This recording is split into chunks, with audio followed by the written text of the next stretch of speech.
So welcome back. Today's episode is going to be called "Do I Even Want to Be Seen?" And honestly, that's how I feel when I do the episodes or when I make TikTok videos. But it's kind of like that tug of war between wanting to be known and wanting to disappear. I can live off the grid on a farm somewhere. Like that is one of my dreams. I could just totally disappear and not be seen or known. But that's just me. You kind of have to ask yourself, right? What do you want when part of you wants to shine and the other part wants to be left alone?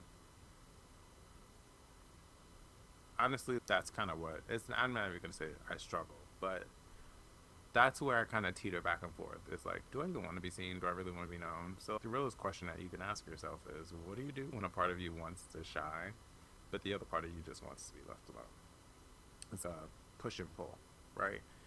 And I sit in that space often because I want to challenge and grow and possibly achieve all of the things I want to be seen in order to accomplish certain things, especially in the creative space. You have to be out there, you have to try.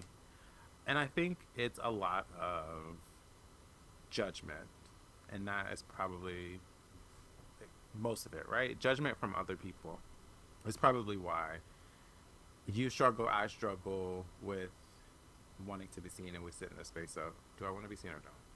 Judgment. But you kind of have to push through it and just do what you want to do.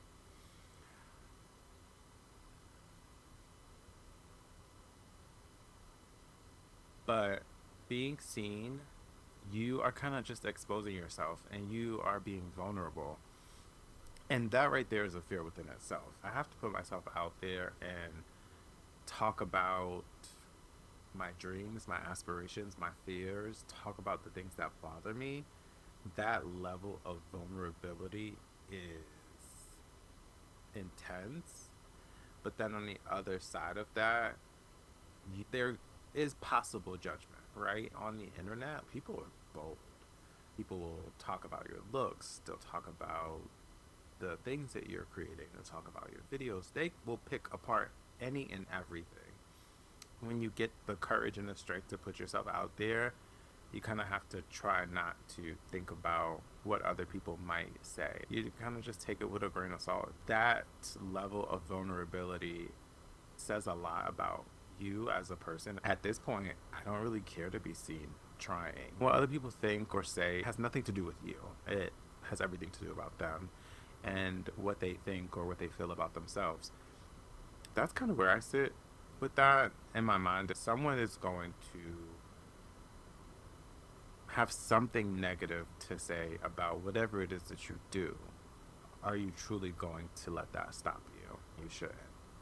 Just push through it and block them. I was looking at my analytics on YouTube the other day, and I put out a lot of shorts. Like I reused some of my content from TikTok and I put it on YouTube Shorts.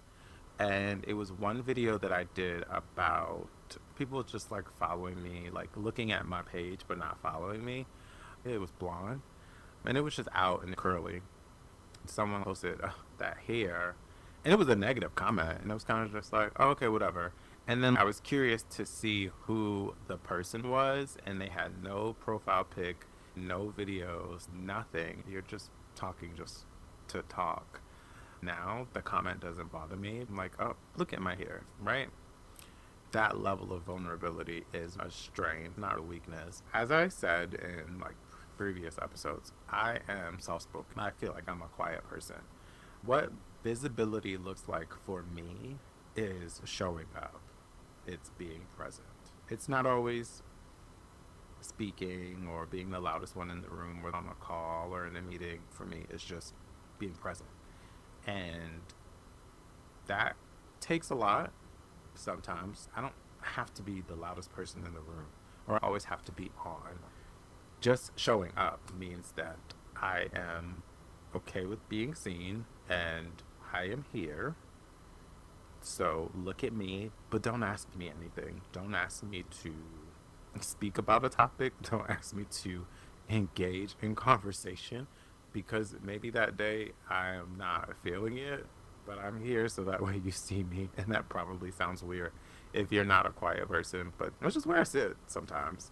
As you continue to put yourself in these situations, or as you continue to produce more content or projects or however you want to label it, it's slow progression. Like, slow progression is still progress, right? You are still growing over time, and you will get to that point where you will be the talkative one, or the one to, all eyes on me, the loudest person in the room.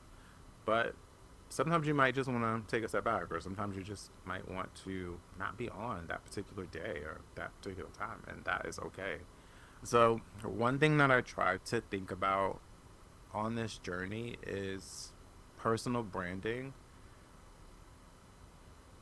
I'm trying to figure it out, right? Like, what is my personal brand? What do I want to be known for? I struggle sometimes because I honestly, like, I say lifestyle, and lifestyle is just very broad, right? It covers so many different things. And I don't want to niche down, but I do want to be me, and I want people to know me. Or some suggestions or advice that I would offer: if you sit in a space of you want to be seen, but sometimes you don't want to be seen, is to take your time. Take your time and think about what it is that you want to do, and maybe the space you're thinking about wanting to be seen in. And at the end of the day, if you're like, yep, this is what I want to do, then take small steps, right? Is it you go to a conference and you meet people and you just introduce yourself? Is it you try to post more things online? Is it you try to write a blog and you just send it out to random people? Is it you commenting on people's videos or posts or things like that? When you're doing that, you're putting yourself out there. You're saying, okay, I watched your video, and then millions of other people that probably watched that same video will see your post, and they might go to your page. And then if you are trying to step outside of your comfort zone, especially with social media and content creation, and you haven't gotten to that point where you're ready to post it, just press record and then do random things around the house. So if you have to clean, or if you're washing clothes and folding laundry, like, press record, set the phone up, and then just go about your business. I did that a few times. Before I got comfortable with posting, I would just prop my phone up, press record, and then I do things and forget that the phone was there, and then I'll go back and watch it, of course.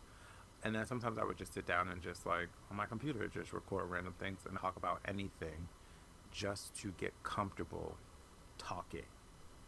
Getting yourself comfortable to talk about whatever the topic is, just start there. Maybe you record a voice note, a voice memo to yourself talking about, or just listing your grocery list, right? Like, anything to start to move the needle, so that way you can start to be comfortable with being seen. Another thing that you could do is, after you do these, like, talking videos or these voice memos, send them to your friends. I've sent many of things to people I trust and value their opinion.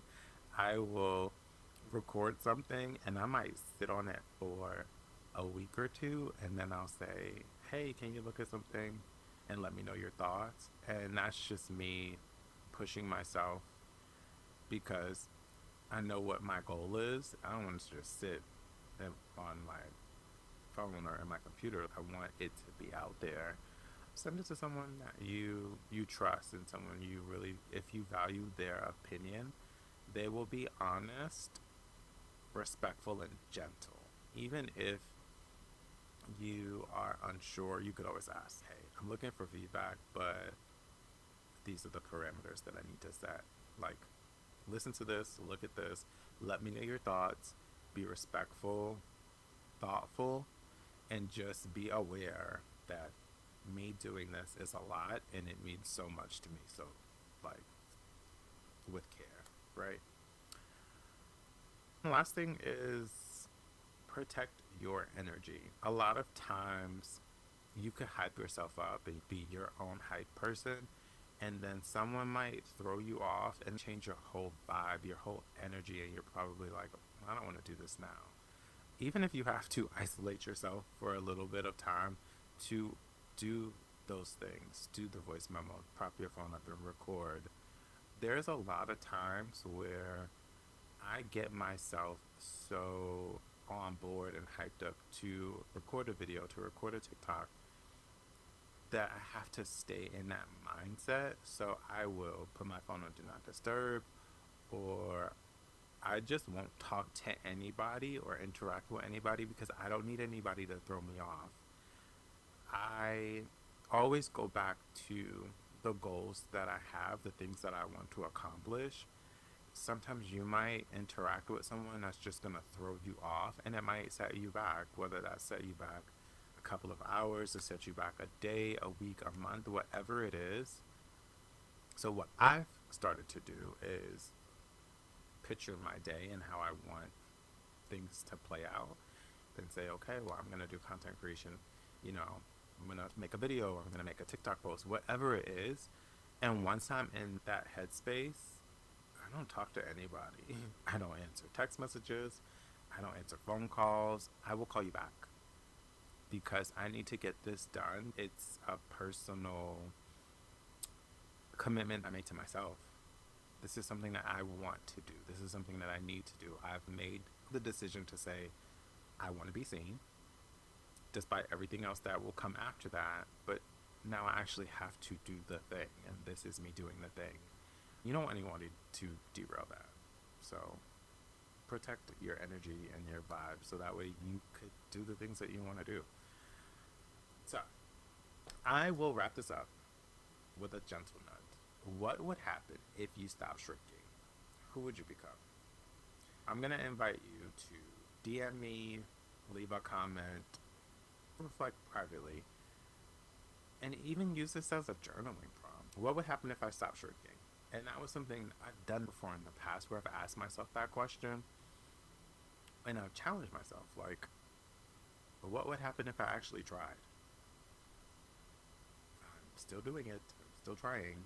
And I always say, there's no real reason to think outside the box because the box doesn't exist. So just do the thing. Just try to do the thing. Thank you for joining. If any of this resonated with you, just leave me a comment, like, follow, or whatever. Thank you for joining. I really do get nervous about doing things, but I'm getting more comfortable doing them. If anything that I said in this episode resonated with you, or anything from previous episodes, please just leave me a comment. Thanks for joining. Bye.